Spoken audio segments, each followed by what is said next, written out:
porque o ministro Alexandre de Moraes prorrogou por mais 180 dias o inquérito que investiga as ações de uma suposta milícia digital que atua contra a democracia. Segundo o ministro, a decisão foi tomada considerando a necessidade de prosseguimento das investigações com a realização das diligências ainda pendentes. Vale lembrar que essa investigação começou em julho de 2021, depois de o ministro Alexandre de Moraes ter determinado o arquivamento a pedido da Procuradoria-Geral da República do inquérito que investigou atos antidemocráticos a partir de abril de 2020. Ana, essa é a 10ª vez, então, que esse inquérito da suposta milícia digital é prorrogado. Ele é um filhote, né? Ele derivou do outro inquérito dos atos antidemocráticos. É até difícil para a gente, né, para nós aqui da imprensa, acompanhar tantos inquéritos que são abertos, que foram abertos aí de ofício por conta própria pelo Supremo Tribunal Federal. E agora estamos dando essa notícia que este inquérito foi prorrogado por mais 180 dias pelo ministro Alexandre de Moraes. Pois é, Paula, tem o que fica o questionamento é se a Choquei, por exemplo, será investigada. Quem sabe se nesses 180 dias a Choquei vai entrar, né?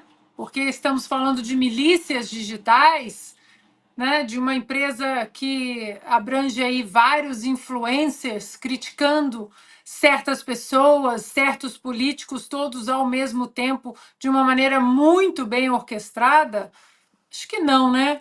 Agora, de novo, Paula, onde está o senhor Rodrigo Pacheco? Porque Moraes a gente já sabe, né? Eu não quero dar nenhum spoiler, que daqui a pouco eu vou ler um trechinho do texto do Guzzo, mas o Moraes não tem mais nenhum freio. Ele não vai parar mais.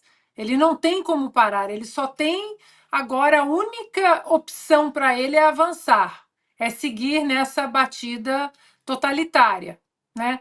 E aí, quando alguém pergunta, mas ministro, inquéritos eles não podem permanecer abertos para sempre. Ele dá de ombros. Vai acabar quando terminar. E fica por isso mesmo. E aí, Rodrigo Pacheco fica por isso mesmo. E aí, nesse efeito dominó, né, nessa trama toda de uma coisa vai puxando a outra, eu insisto que nós temos que começar a falar da extinção coelhos. Será isso? Ana, desculpa que travou aqui. Bom, enquanto a gente restabelece contato com a Ana Adalberto Piotto, 10ª vez aí, então, que esse inquérito é prorrogado pelo ministro Alexandre de Moraes. No direito não pode ter prorrogação infinita de inquérito. No direito. No que está sendo praticado, no entendimento do ministro Alexandre de Moraes, aí eu me declaro aqui incompetente para julgar, porque, enfim, ele posterga. Inquérito, a lógica de um inquérito é muito simples. Se tem ali uma evidência concreta contra alguém, é necessário, obviamente, se juntar mais provas para que aquilo vá adiante. Você tem um prazo para juntar, esse prazo é normalmente prorrogável, às vezes, mas não muito tempo. Se você consegue juntar, apresenta-se uma decisão de que aquela pessoa é culpada. E aí, obviamente, dá-se andamento a todo o processo. Se o inquérito não é capaz, bom, encerra-se o inquérito e acabou. Pode ser reaberto com uma novidade, mas não é o caso. Aqui não, aqui termina quando acabar, como lembrou a Ana, numa declaração do próprio ministro Alexandre de Moraes. Eu só vou repisar aqui algo muito rápido.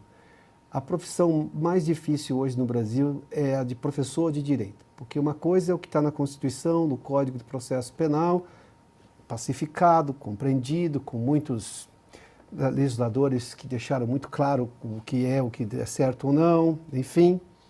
A outra coisa é o que ministros do Supremo decidem, sabe-se lá, motivados por o quê.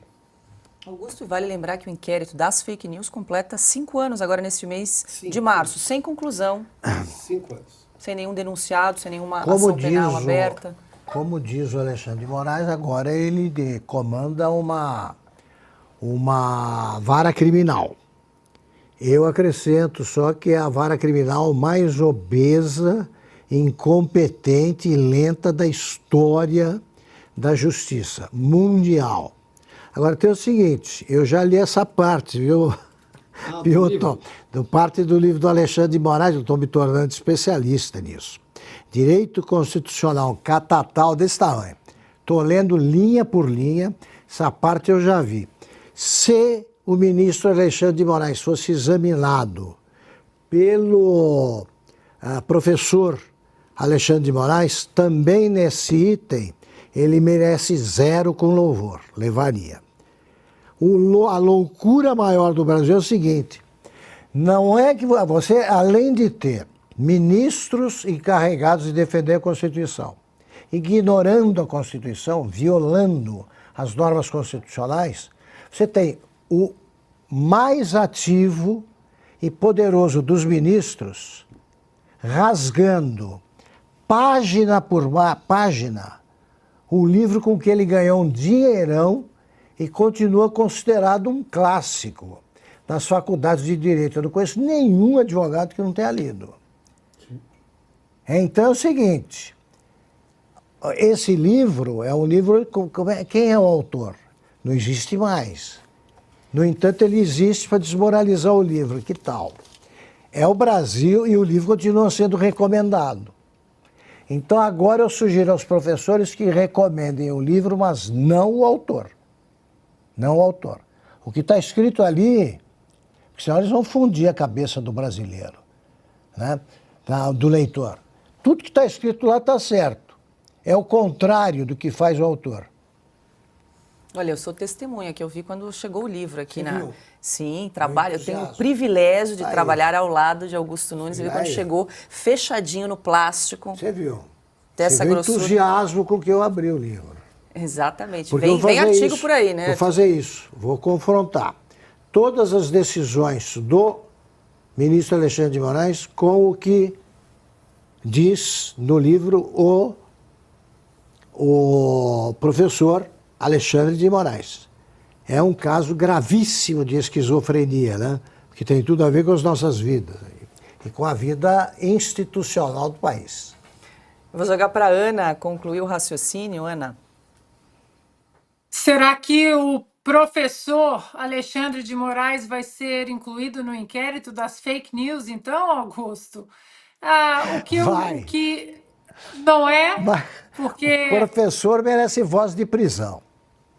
Então, não faz sentido, né? O professor do livro, hoje, de acordo com o ministro, é um professor mentiroso. O que eu ia concluir, Paula, é que tudo isso que nós vemos e comentamos todos os dias, né, e como o Augusto colocou, às vezes não dá tempo da gente comentar uma coisa de ontem, porque hoje já aconteceu outra coisa em cima e o Alexandre de Moraes já cometeu outra inconstitucionalidade e o Supremo já atropelou mais uma prerrogativa do Legislativo e assim por diante. Então, eu acho que em algum momento nós precisamos voltar a fazer pressão na Câmara dos Deputados para que eles tirem, o presidente Arthur Lira tire da gaveta o projeto da extinção do foro por prerrogativa de função, que já passou no Senado. O senador Eduardo Girão disse que já passou no Senado, que agora está na gaveta do Arthur Lira, porque com o foro por prerrogativa de função, esse famigerado foro privilegiado, os parlamentares eles ficam à mercê dos desejos dos Supremos, dos ministros, né? Muitos desses desejos inconstitucionais, ilegais, tirânicos, né? E por que não dizer até narcisistas, esquizofrênicos, como Augusto colocou.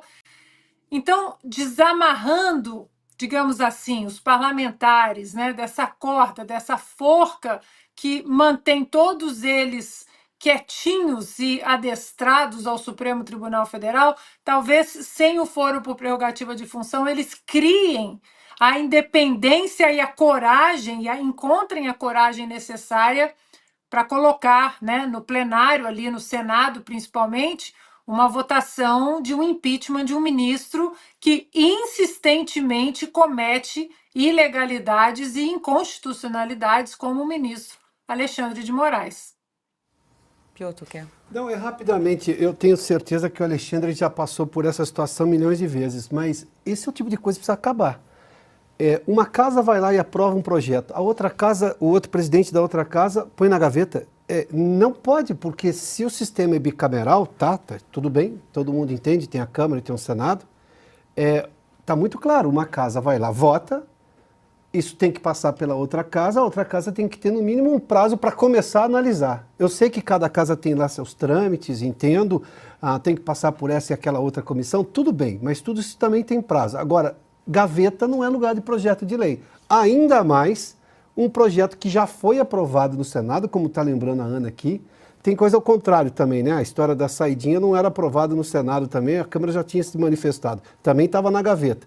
Precisou a morte de um policial mineiro para que o presidente do Senado se manifestasse e pusesse aquilo para avançar. Mas, vamos lá, o que não pode é uma casa aprovar um assunto, um projeto de lei, ou seja, a manifestação dos parlamentares eleitos democraticamente, representantes do povo, e a outra casa, por uma decisão monocrática do presidente daquela casa, colocar na gaveta. Aí esse sistema bicameral está falido. E com ele leva junto a representatividade popular, que não vê solução para absolutamente nada, porque está na gaveta, ou seja, na gaveta é nada. Não é nem aprovação, nem reprovação, é gaveta. E gaveta não é lugar de projeto de lei. Alexandre? Pois é, amanhã eu completo 48 anos de Brasília.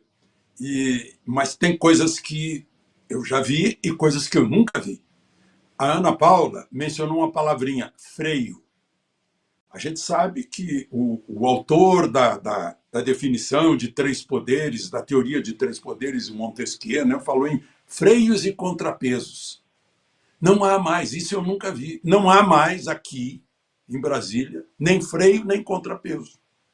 Então, é isso que está acontecendo. Porque os freios e os contrapesos são para conter a tirania de algum poder sobre os outros. Serve isso.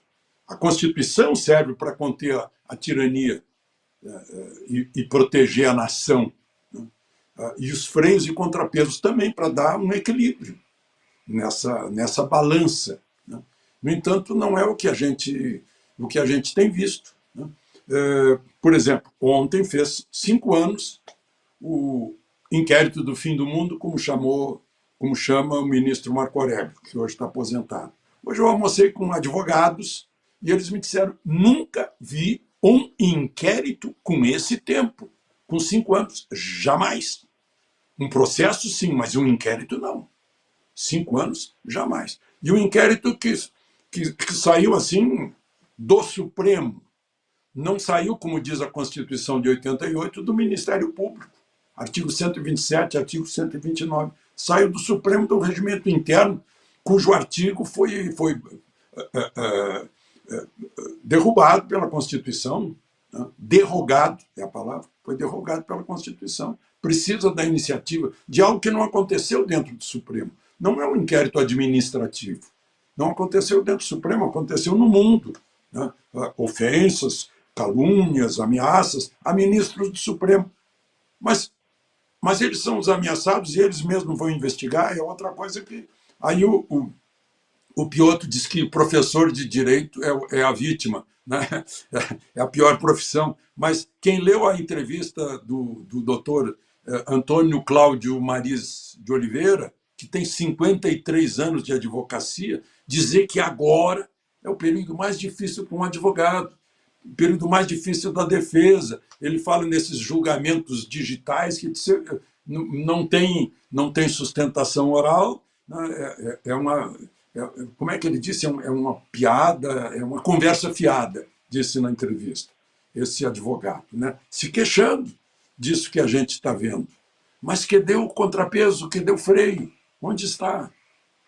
Não tem mais freio. O freio, em geral, está no poder principal, que é o Congresso Nacional, porque é o Congresso que recebe a procuração direta da origem do poder para defender a origem do poder, defender o povo, defender a lei, defender a Constituição.